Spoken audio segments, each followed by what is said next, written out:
En septiembre de 1942, Krishnamurti había permanecido en soledad por 3 semanas en una cabaña que se encuentra en el Sequoia National Park, donde se había sentido estáticamente dichoso. Es esta experiencia la que está evocando en su dictado. 21, abril, 1983. Hay una cabaña muy alto entre los cerros, un tanto aislada pese a que hay allí otras cabañas. La cabaña está en medio de esos maravillosos viejos árboles gigantes, las secuoías. Se dice que algunas de ellas han existido desde el tiempo de los antiguos egipcios, quizá desde Ramsés II. Son árboles realmente maravillosos. Su corteza es de color rosado y brilla al sol de la mañana. Estos árboles no pueden quemarse, la corteza resiste el fuego, y uno puede ver donde los viejos indios hacían hogueras alrededor del árbol, la oscura marca del fuego aún está ahí. Son realmente muy gigantescos en tamaño, sus troncos son enormes, y si uno se sienta muy quietamente bajo ellos a la luz de la mañana, con el sol en medio de las copas de los árboles, todas las ardillas que se encuentran ahí vendrán muy cerca de uno.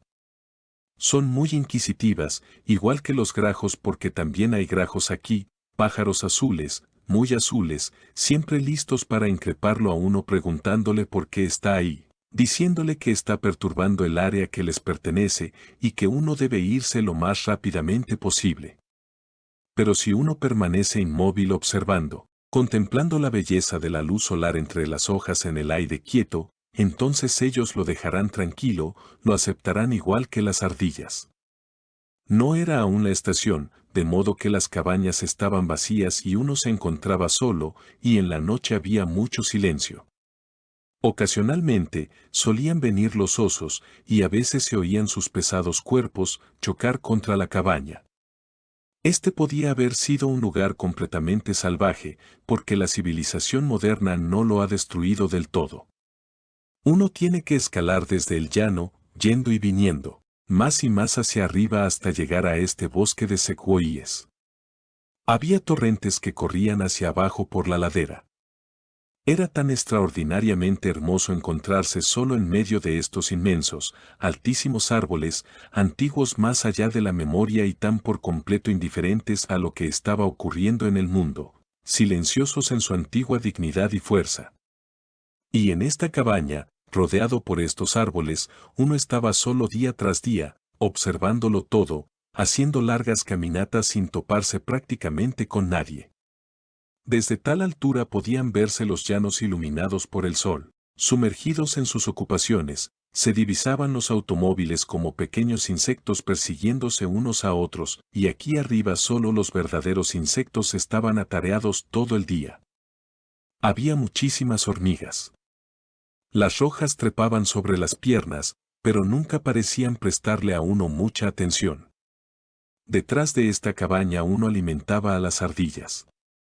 Había una ardilla en particular que solía venir todas las mañanas y uno tenía preparada la bolsa, con cacahuetes que le iba dando uno por uno, la ardilla acostumbraba llenarse con ellos la boca. Luego cruzaba el antepecho de la ventana y venía a la mesa con la tupida cola arrollada hasta casi tocar su cabeza, solía tomar muchos de estos cacahuetes pelados, e incluso a veces los que aún tenían cáscara, y cruzando la habitación saltaba de vuelta al antepecho de la ventana y de allí hacia abajo a la galería, desde donde, recorriendo el espacio libre, se introducía en un árbol muerto dentro de un agujero donde tenía su hogar. Acostumbraba venir, y tal vez por una hora o más aguardaba estos cacahuetes yendo y viniendo de un lado a otro. Por entonces ya era muy mansa, se dejaba acariciar. Y era tan suave, tan dulce, lo miraba a uno con sus ojos primero llenos de sorpresa y después amistosos. Sabía que no la lastimarían. Un día, al cerrar todas las ventanas mientras ella estaba dentro y la bolsa con los cacahuetes sobre la mesa, la ardilla tomó el habitual bocado y luego se dirigió a las ventanas y a la puerta, y al encontrar todo cerrado se dio cuenta de que estaba prisionera. Vino brincando hacia la mesa, saltó sobre ella y mirándolo a uno comenzó a regañarlo. Después de todo, uno no podía retener como prisionera a esa vivaz y bella criatura, de modo que abrió las ventanas. La ardilla saltó al piso, trepó al antepecho de la ventana, regresó al tronco muerto y después volvió directamente en busca de más cacahuetes. Desde entonces fuimos realmente grandes amigos. Después de que hubo rellenado ese agujero con cacahuetes, probablemente para el invierno, solía subir a los troncos de los árboles recorriéndolos en persecución de otras ardillas, pero siempre regresaba a su tronco muerto. A veces, en el atardecer, venía al antepecho de la ventana y se sentaba ahí parloteando, mirándome, diciéndome algo sobre su tarea cotidiana, y cuando oscurecía, daba las buenas noches y saltaba de regreso a su casa en el agujero del viejo árbol muerto. Y a la mañana siguiente, muy temprano, estaba ahí en el antepecho llamándome, parloteando, y el día había comenzado. Todos los animales en ese bosque, todas las criaturas pequeñas, hacían lo mismo, juntar comida, perseguirse unos a otros por diversión o por furia, y los animales grandes como el ciervo eran curiosos y lo miraban a uno. Y cierta vez, cuando uno ascendió a una altura moderada y caminaba a lo largo de un sendero rocoso, se dio vuelta y ahí estaba una osa negra, imponente, con 4 cachorros del tamaño de gatos grandes. Los empujó a los 4 hacia lo alto de un árbol, y ellos treparon a fin de estar a salvo, después de lo cual la madre se volteó para mirarme. Extrañamente, no teníamos miedo.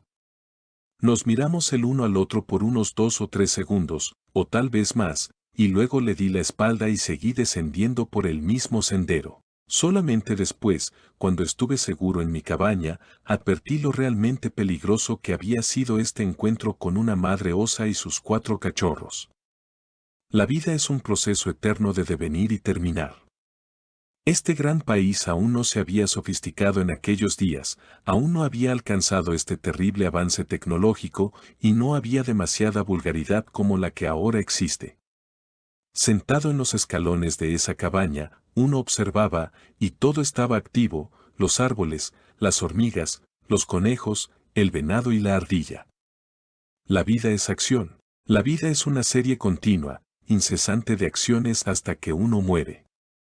La acción que nace del deseo está deformada, es limitada, y esta acción limitada, no importa lo que uno haga, tiene que dar origen a un conflicto interminable.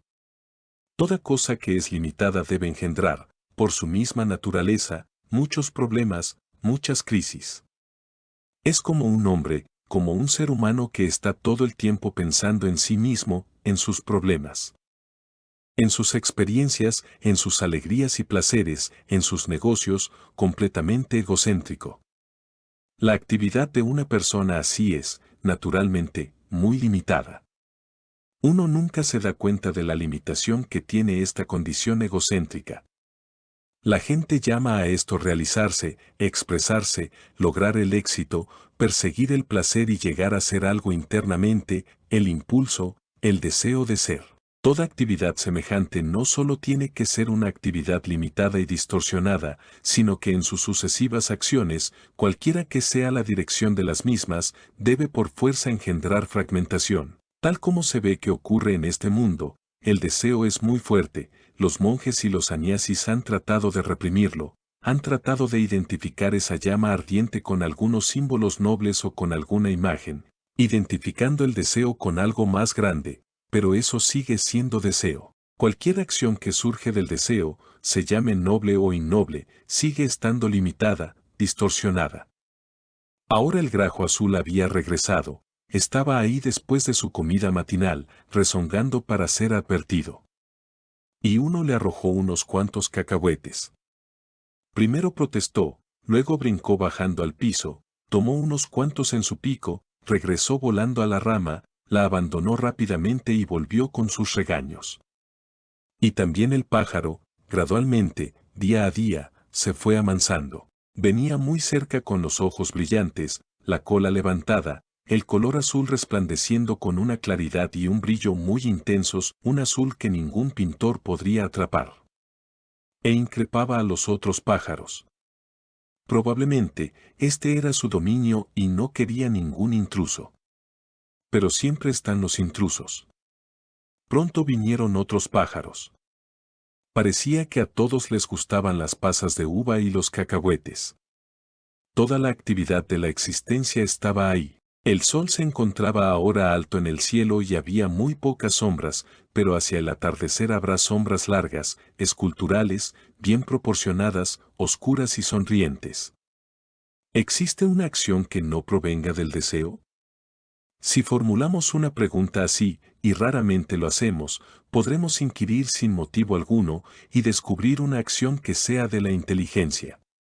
La acción del deseo no es inteligente, lleva a toda clase de problemas con sus secuelas. ¿Existe una acción de inteligencia? Uno tiene que ser siempre algo escéptico en estas cuestiones. La duda es un extraordinario factor de purificación del cerebro, del corazón. La duda, cuidadosamente aplicada, trae una gran claridad, libera. En las religiones orientales, dudar, cuestionar, es una de las necesidades para encontrar la verdad, pero en la cultura religiosa de la civilización occidental la duda es una abominación del demonio. No obstante, en la libertad, en una acción que no es del deseo, tiene que existir la chispa de la duda. Cuando uno ve verdaderamente, no de manera teórica ni verbal, que la acción del deseo es corrupta, que está deformada. Esa percepción misma es el principio de la inteligencia que da origen a una acción por completo diferente. O sea, ver lo falso como falso, ver la verdad en lo falso, y ver la verdad como verdad. Una percepción semejante es esa calidad de inteligencia que no es mía, ni de nadie, en particular, la cual, entonces, actúa. Esa acción está libre de distorsiones, de remordimientos. No deja ninguna huella, ninguna pisada en las arenas del tiempo. Esa inteligencia no puede existir a menos que haya una gran compasión, un gran amor. Y no puede haber compasión si las actividades del pensamiento están ancladas en alguna ideología o fe particular, o atadas a un símbolo o a una persona. Para que haya compasión tiene que haber libertad. Y donde existe esa llama, la llama misma es el movimiento de la inteligencia.